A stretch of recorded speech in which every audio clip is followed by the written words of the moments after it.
அனைவருக்கும் வணக்கம். பேசுவது நான் அர்ஜுன். பேசுவது மொழி அல்ல, உங்களின் குரல். குப்பை குப்பைன்னு எடுத்துட்டோம் அப்படின்னா அதில் பல விஷயங்கள் இருக்குது. குப்பையில் கிளறுனா பேட் ஸ்மெல்லு அதெல்லாம் வரும் அப்படிங்கிற மாதிரி இருக்கும். அதே மாதிரி அதே குப்பையில் காசாக்கிறதுக்கூடிய வழியும் இருக்குது. குப்பை கோடி பெரும்பாங்க. நம்ம பழைய ஜாமான்லாம் போடுவோம். அதுலேருந்து நிறைய பேர் அதில் மூலியமாக பெரிய ஆனவங்க இருக்காங்க. அது மாதிரி வாழ்க்கையில் ஒரு விஷயம் இருக்குங்க.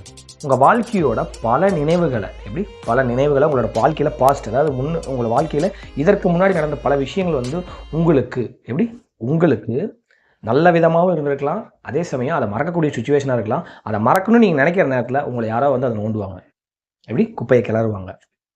அந்த கிளறும்போது உங்கள் வாய் கம்முனே இருக்காது. இப்போ கிளறும்போது ஏப்பா பழசை கிளறாத அப்படின்னு சொல்லிட்டு அங்கேருந்து நகர்ந்துருங்க. அப்போ உங்கள் வாழ்க்கை ரொம்ப ஜம்முன்னு இருக்கும். ஓகே, இதை உங்கள்கிட்ட சொல்லணும்னு தோணுச்சு. என்ன ரீசன்னா ஒரே ஒரு ரீசன் தான். குப்பையை என்றைக்குமே கிளறக்கூடாது. கிளறுனா அவ்வளோதான். என்று பண்புடன் உங்களோட